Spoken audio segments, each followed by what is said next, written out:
when I did my first book, Memories for Sale, I did over 50 readings across Southern Ontario, and I never did one in Hanover.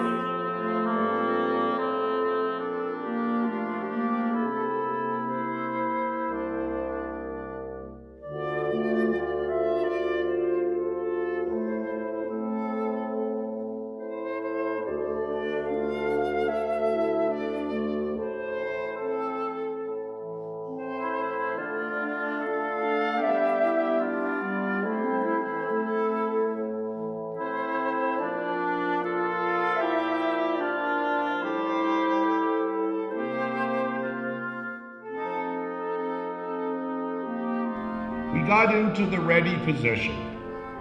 On your mark, said Mr. Haney. Ready, set. At 4 o'clock, and then I said, I haven't met John before, and I asked, so how is John? And she says, well, he's an old hippie, a really old hippie, just like on his book. And this is his second book, and I think he will talk about that. I will. Naturally. And beside him, it's not his dad. It's Justin. It's Justin Burgess. So this combination of Hanover history combined with that church, I think is a great beginning for the future. John Gardiner, it's your turn. Thank you very much, Michael. Welcome to all of you for coming out here tonight. The way the weather was today, I mean, we've had a gorgeous fall sort of, and then of course it turned really cold, and it was pouring. We were driving through sort of freezing rain and sleet, or a bit of wet snow on the way up. I'm going, this is great, you know. We got a free event tonight, and if I didn't have tickets, I might be pretty tempted to sit home in front of the fireplace, you know, like. Anyway, so my wife hates it when I do this, but I want to start off with a joke, and I actually read this on Facebook a little while ago, and sorry, I just touched the mic and it got really loud. I better not do that. But anyway, this is high-tech stuff. So anyway, I read this thing on Facebook a couple months ago, and I thought it was pretty fun, and I think it's pretty appropriate for tonight. And the way it goes is, it's like, I died once when I was 5, and my mother told me to walk it off. Isn't that sort of the way it was when we were kids, you know what I mean? Like, it was just a whole different world. Like today, they're just, you know, parents really, in my opinion, kind of overprotect in a lot of cases.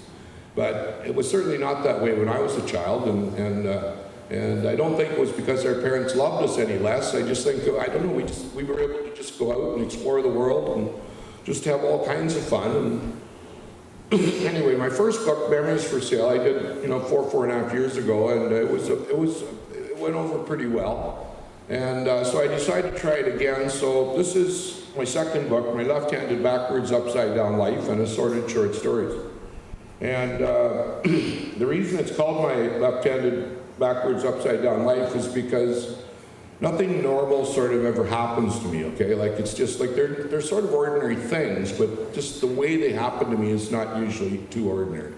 So anyway, and again, I've come up hoarse today, which is an enormous bummer, but I'll try and mitigate the coughing and wheezing up here. Anyway, I'm going to start off, I'm going to sort of read through this, I'm going to sort of read in chronological order, okay? Like, so I'm going to just sort of start, I'm just going to sort of start early on in my life. Like, the memoir covers about the first 22, 23 years of my life. So it's through the 50s, through the 60s, and into the very early 70s. Okay, that's kind of when all this stuff happens. And it is very much a memoir. It's a story about really my experiences growing up in Hanover. I have not used very many names in order to protect the innocent, and but it's just kind of a fun thing. I wrote it as a fun thing, and I hope people will take it like that. Anyway, here's the first little excerpt I'm going to read for you, and unfortunately I have to take my glasses off to read. Anyway, here we go. Money was always a problem for kids back in the old days. Most of our parents were working stiffs, and most of our dads toiled in the furniture factories for fairly low pay. So there wasn't a lot of money for the kids other than what the kids could figure out how to scrape up on their own. I was immensely lucky when I was a kid because my dad managed to get me a job as a Toronto Star paper boy.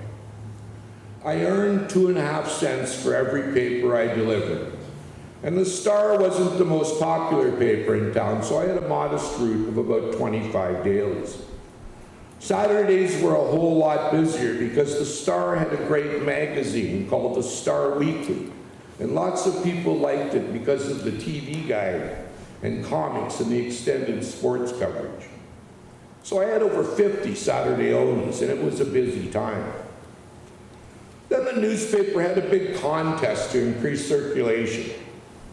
They took all the newspaper boys and partnered us up with an older high school kid. And the high school kid took us around and tried to sell subscriptions. And the team of high school kid and newspaper boy that got the most new subscriptions won fabulous prizes. Like the newspaper boy could win an English racing bike. And I think the high school kid got some money for college or whatever. Anyway, my particular high school kid was what you would call a real go-getter. He was supposed to stick to the area where my route was already located, but instead he saw the whole town as his oyster, and he set out to win the contest. And I must say that he did. When the contest ended, I had over 60 dailies and about 155 Saturday papers. It was like, wow, what could I say? I won an English racing bike, and the high school kid won the money. And then they forgot about me. And I had to deliver and collect for 155 Saturday papers every weekend. In the good weather, I used my bike and newspaper carrier, and with about 4 trips out from home, could do it by maybe 8 at night. In the winter, when I was hauling the toboggan, it would take me until 10 or 11 at night to get the job done. Holy crap, did I work like a dog for a while. I darn near killed myself for 2.5 cents a paper, but man, was I rich.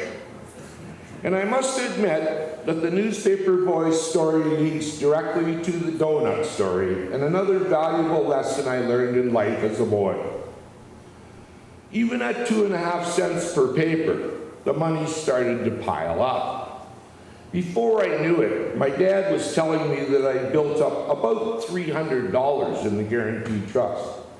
And I was well on my way to gathering up my first million, and I was barely 10 years old.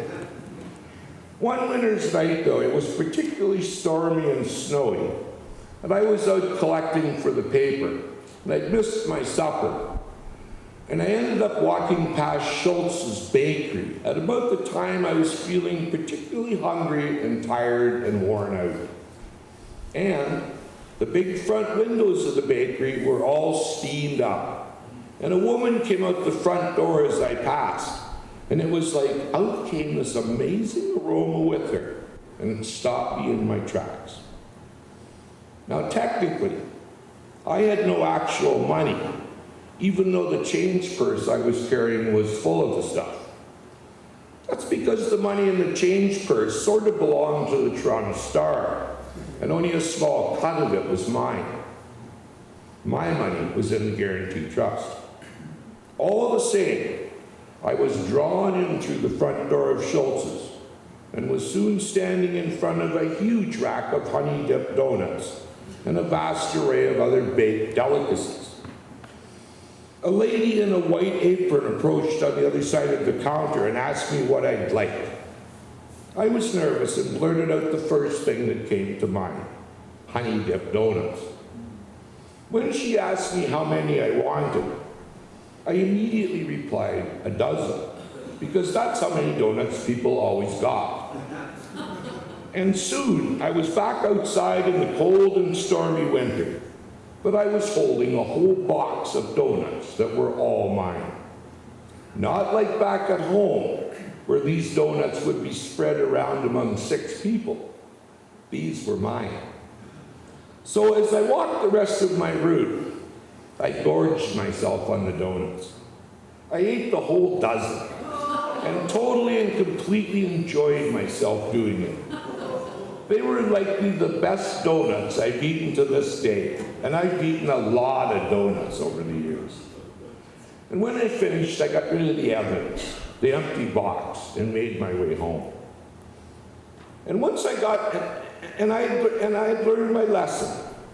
Saving was fun, but spending was even more fun. And once I got into the spirit of it, there was no stopping me. I started buying things at a feverish pace, and soon I was pretty well broke. And I've stayed broke pretty well right to this day. But have somehow been able to avoid living in the street or under a bridge. And that's mostly because people have been kind to me and because of my lovable and charming personality. Thank you. Oh, I lost Justin. Where did my singer-songwriter go? Anyway, I notice I have a little bit of an older crowd here, and I will warn you that I did grow up during the 60s, so there were some interesting things happened that you may be somewhat surprised by. Are you ready? I'm ready. Step in, my friend. Yeah, sorry about that, John. I should have had that last coffee before I came. Wasn't sure how long. Anyway.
Thanks a lot, Justin.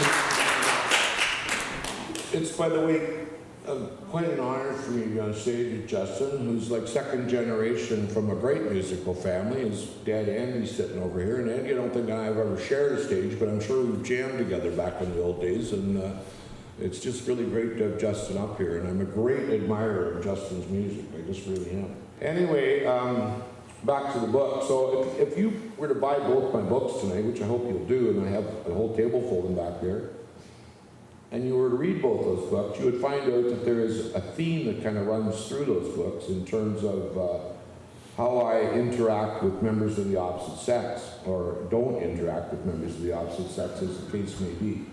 When I was a young guy, I mean, I all kinds of trouble with girls. I mean, just the way it goes, you know, like when you're a young guy.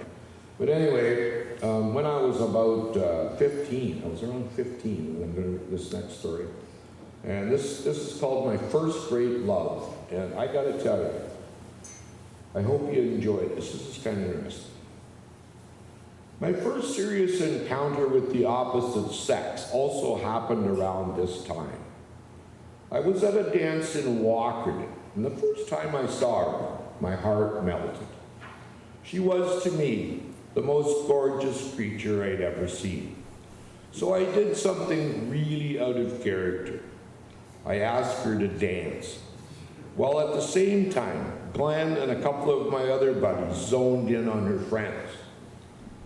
Her name was Kathy, and she was from a small town called Teeswater. I spent the rest of the night with her, at least until the dance was over and her ride was leaving for home, because that's the way it worked in those days. When you said you spent the night with someone, it wasn't the actual night. It was only until the girl went home and you got a kiss goodnight if you were lucky. I was totally and completely smitten with this girl. I could not get her off my mind in the days and weeks that followed. However, the fact she lived in Teeswater, which was likely 40 minutes from Hanover by car, was a huge obstacle in those days. We were too young to drive, and long-distance telephone calling was hugely expensive and only usually done in extreme circumstances.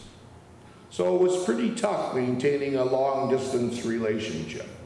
Still, there was hitchhiking, and we did lots of that in that other time. We hitchhiked all over the place, even to Kitchener and Toronto, so Teeswater wasn't that bad. And I went every chance I got, and the girl seemed most receptive, and it was a happy time in my life.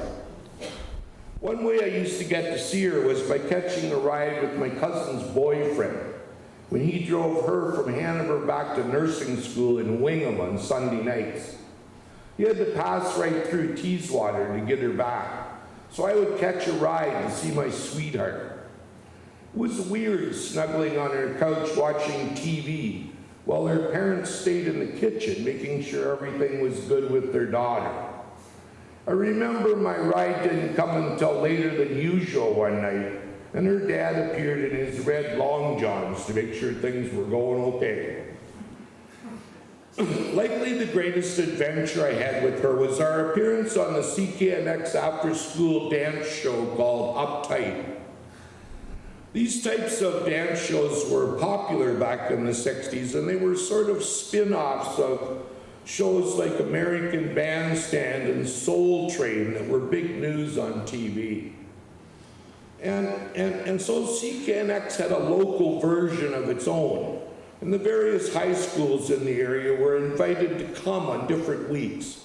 And as might be expected, Hanover's turn came. Now CKNX was located in Wingham, and if you remember, Wingham is close to Teeswater. I wouldn't normally even consider going on a dance show because I don't actually do much dancing unless under extreme duress or hopelessly in love, and this time it was the latter. But there was an obvious chance to get together with the girl of my dreams if things could be worked out. Well, the long and the short of it was that my friends from school and I snuck the Teeswater girls onto the show. And this likely would have been no problem, except for my own moral depravity. I latched onto my Teeswater sweetheart like you did in those days to slow dance, and that's what we did. We slow danced through the entire show, and it was one of the most truly delicious times in my life. I can still remember to this day how she seemed to fit exactly into the contours of my body, and I remember thinking that I never wanted the time to end.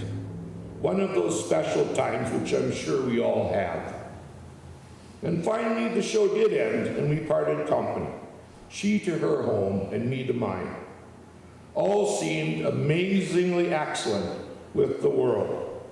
Until the morning after the show aired. And I got a call to Principal R.A. Crawford's office, where I was indeed accused of moral depravity and setting a poor moral example for a student from Hanover High. It was good with me, though. Very good. Now, I don't know if the TV show had anything to do with it or not, but it was shortly after this that she dumped me. She didn't really tell me she was dumping me the traditional way.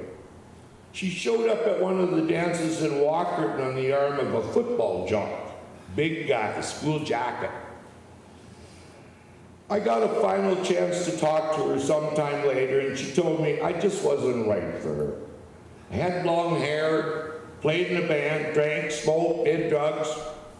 She wasn't interested in any of that stuff. It sort of frightened her. I didn't even try to discuss the matter with her. If she didn't like any of that stuff, we were clearly on different wavelengths, sort of different planets. That stuff was me. So it ended. She went on to become a dentist, and she married a guy who became a neurosurgeon. If she'd stayed with me, I'm not sure she'd have had the same type of life. I hope she's happy, and I'm thankful to her for sharing even a small moment of her life with me. Thank you. Thank you very much, everybody, for coming out and spending the evening with us. Michael, I will come to this room and sing songs any day. This room is so beautiful. Just looking up at that ceiling and just hearing the sound go, whoa. Oh, It's amazing. So It's amazing. Yeah. Hey, I just want to say thank you. Thanks a lot for inviting me here today. It's an honor for me too. I love your stories. They're really fun, really entertaining. Thank you.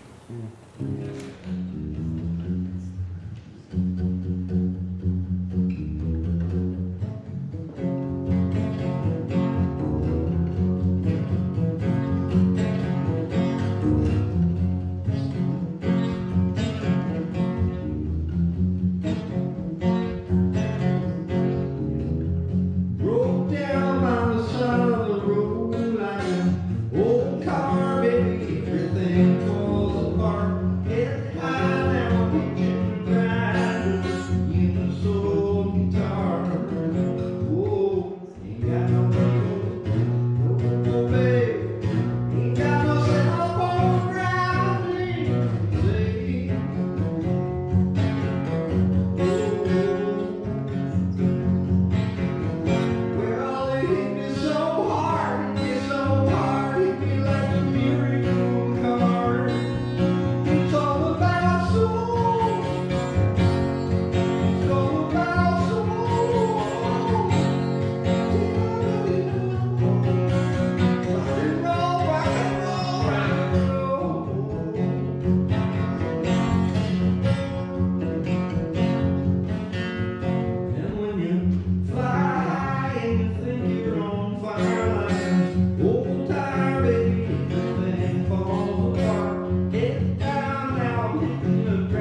gonna sit up here without my glasses on for the rest of the night because I can't read with them on, and I keep forgetting to take them off, and I get halfway and I can't read it, you know, so it's being a bit of a problem, so I'm just gonna leave them off. I think that's although they are my cool blue glasses that are featured on my book covers, so, you know, that's why I thought I should have them on.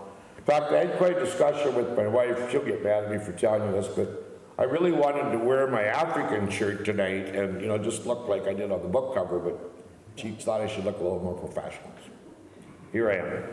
Anyway, I want to read a couple little sections to you now about a couple things that were really important, a couple places that were really important to me when I was a young guy. First one's the Hanover Pool Hall, okay, where I just about lived for a number of years, and Ken and Stogie going to put a cot in the back for me, but anyway, just one of my favorite places forever, and I just want to read you a little section about it. The Hall of Balls.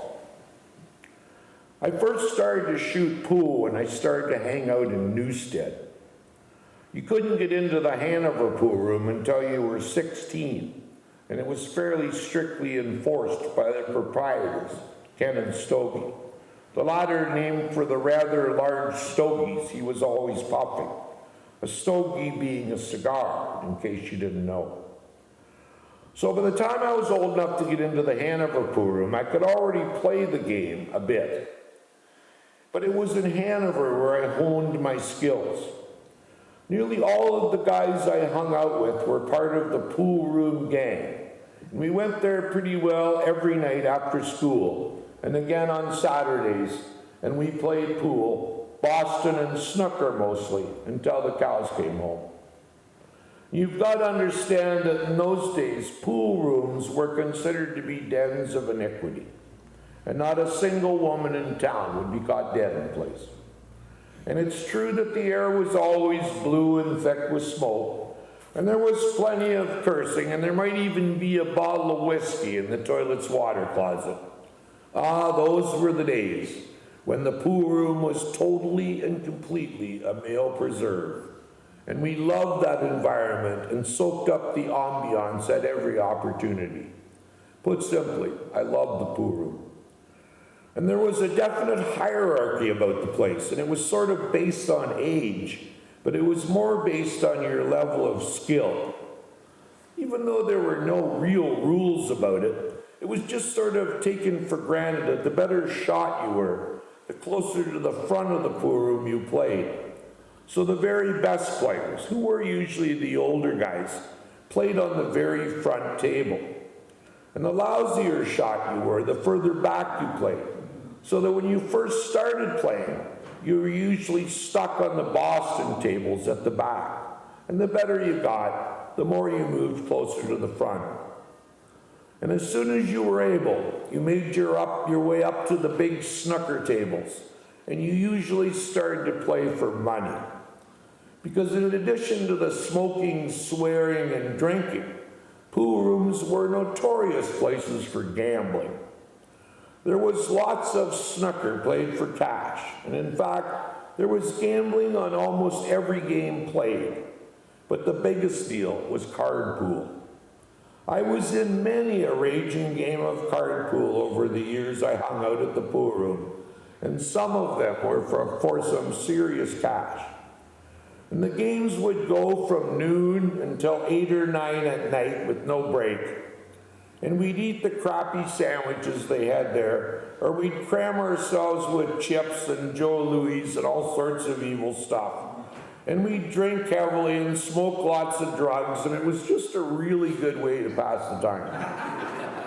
To say I loved the pool room and I miss it to this day would be an understatement. If there was some way to travel back in time to some place in your past, my choice would be for the Hanover pool room in all its glory. Oh, to see Ken and Stogie there behind the counter again, shooing the young guys out of the magazine stand skin books, or warning the guys in the back that they were getting too loud and disorderly. To see the boys like Archie Powell and Bill Pentland and Tom Dursum and the rest of the old guys who were such amazing shots and always played on the front table. It was one of the finest times in my life, and one I have nothing but fond memories for. All that came after and all that came before were okay, but my days in the pool room were the most wonderful of times. Now, I want to read just one more little quick thing here, Justin. And now this is about another place that was like really important to me when I was a young guy. It's Paul's Grill and Tea Room. Now, I'll just read it. When I got into my senior years in high school, there was a new hangout spot that opened to me and my friends. It was a 1920s style restaurant, almost across the street from the pool room, called Paul's Grill and Tea Room. And it was owned and operated by an old Chinese guy, Paul Long, and his wife, whose name seemed to be Horny, or at least that's what all the high school kids called her, much to our amusement. Now, the interesting thing about Paul's Grill was that I never knew anybody to actually eat there. Absolutely the only people who frequented Paul's when I was a young guy were high school kids, and the only thing they usually bought was pop and chips. My dad said people ate there all the time when he was a young guy, and that Paul had made the best Western sandwich in town at one time.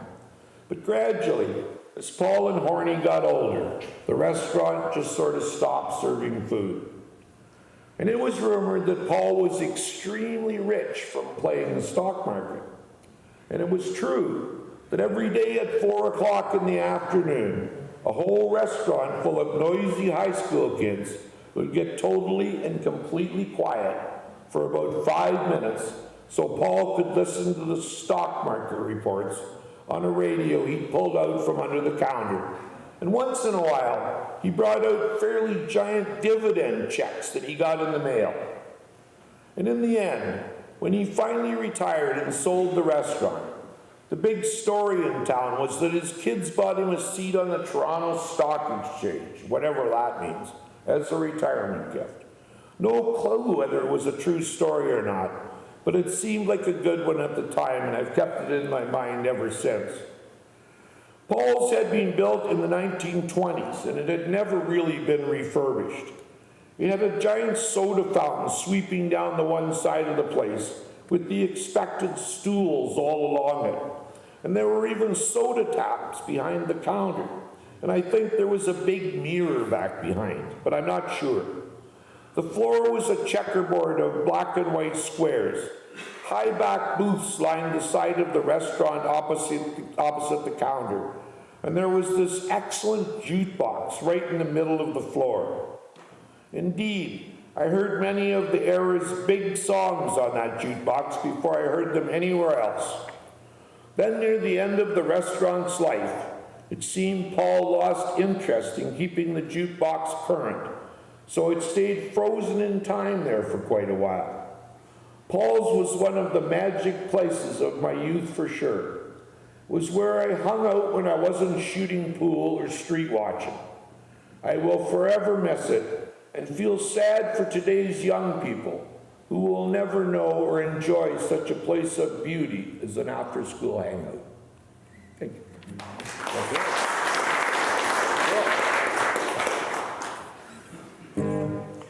So if you can read a story with a character named Horny in it, and I can play this song.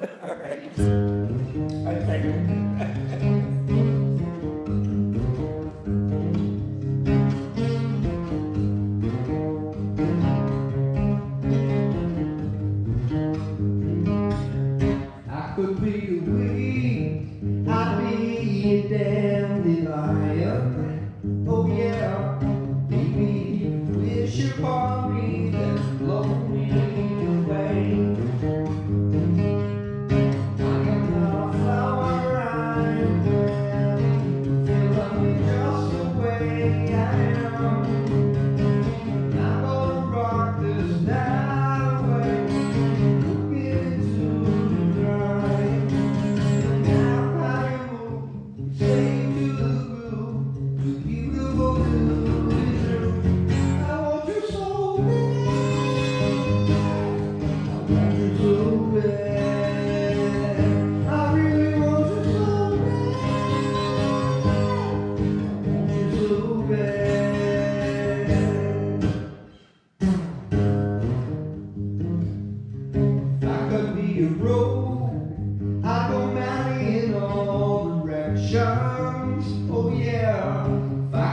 be a tree, I need my roots to hold me down.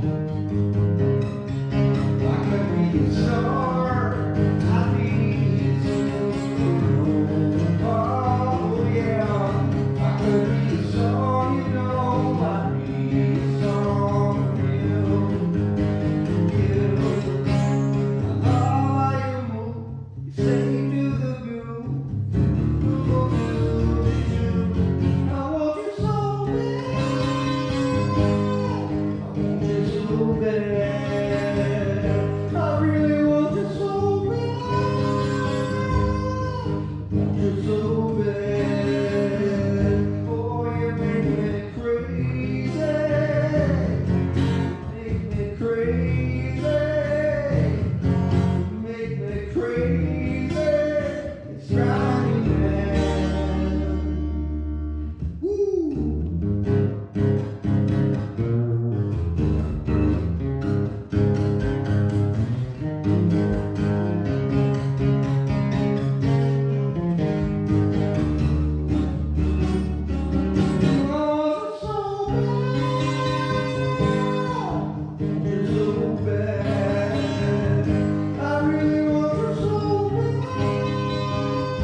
Okay, we're just gonna do a couple more here for you. I'll do one more reading from the memory, and I kind of got a surprise for you for the last thing of the night.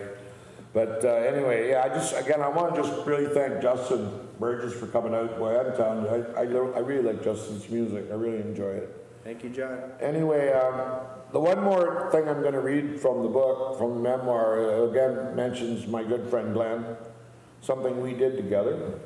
And actually, I played in bands, like after I finished high school, you know, for a while. And then I obviously, you know, ended up at realizing I wasn't going to be a rock star, so I had to, you know, get a job. So this is kind of how that goes. So anyway, this little section is called "I'm a Working Stiff." Just a minute, I got to get a little more cheat here.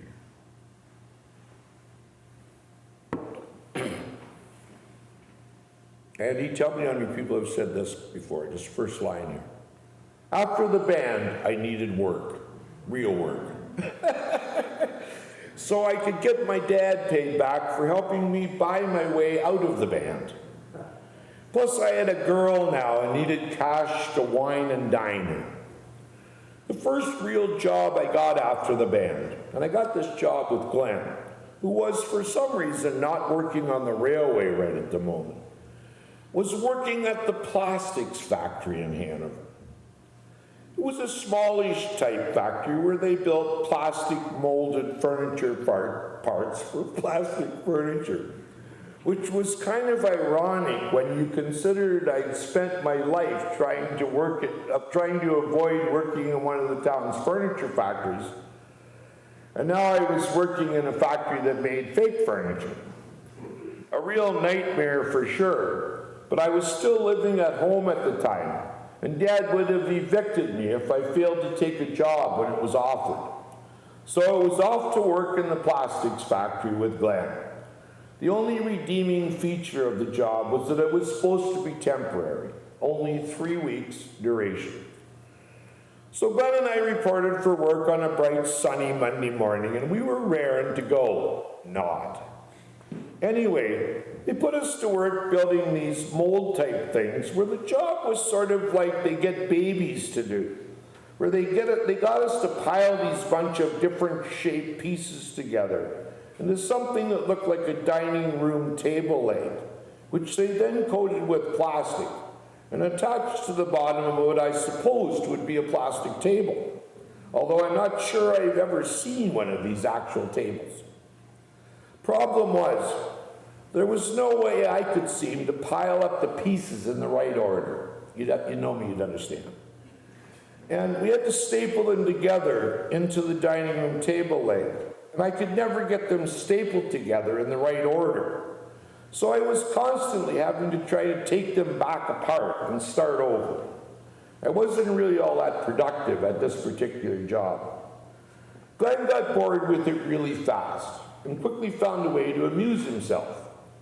The factory was basically a big steel shed, and we were working over on this one side of the building, stapling together the fake dining room table legs. Then beside us were about 3 really long tables of women who were assembling some type of widget and working merrily away. Well, all of a sudden, with no actual warning, Glenn pointed his big staple gun toward the ceiling and fired a volley of staples straight up and into it, then quickly looked back to his work. And of course, the staples went up, then came showering down on the women who were working merrily away. The women sort of brushed them aside and looked like they were being bothered by a swarm of bugs. Glenn slyly smiled and winked at me. And this occupied our apparently small minds for quite a while that day. Glenn quit one day shortly after we'd started. He didn't last long. He came into work one morning really dragging his ass after a hard night's drinking. He went outside to his car to get something at the morning coffee break and just didn't come back. He'd had enough. It kind of pissed me off that he left me there to cope on my own. I was not keen on this arrangement, but when you need money, you'll do almost anything, as I'd already learned in my young life. I had a series of mundane and boring tasks assigned to me over the 3 weeks in the factory. At most of these jobs, I caused chaos and ruin for the people I worked with, so that eventually they got me to do things mostly by myself. I sanded the seams off the giant fake dining room table legs once they were coated with plastic, till I toppled several skids of legs and destroyed most of them in the process. They put me on what I think is called a radial arm saw for a while. I was cutting the ends off these ornamental things they put in the tops of bedposts. A sort of decorative touch, I guess, but pretty useless otherwise. Anyway, when I was cutting the ends off these things, some of them would bind to the saw and go shooting off across the factory at near light speed. I'd have to duck and they'd shoot right over my shoulder, so the rest of the workers learned to keep their distance from my workstation. As the 3 weeks passed and I started to get near the end, I was extremely happy that things were winding down, and I assumed the people who ran the factory were equally glad my time working for them was pretty well over.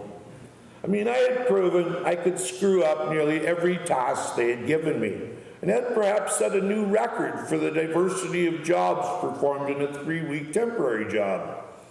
In any case, it was finally the 3rd Friday, and the job was ending that afternoon. Just as I was getting my stuff and getting ready to reclaim my freedom, one of the owners of the factory approached me. "Well, you're all finished today," he said.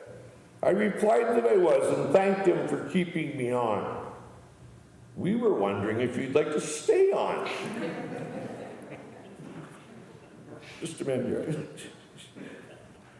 "We think you could do a good job for us." I just about fainted clean away. And it was then that I learned that the bar is not actually all that high to work some places. Sorry, I'm losing it up here. Still, I knew I couldn't keep working there for fear someone might die if I did. So for the only time in my working career, I lied and told him I already had another job to go to. I was really sorry, but I was going to have to move on. He offered me a raise, but I still moved on.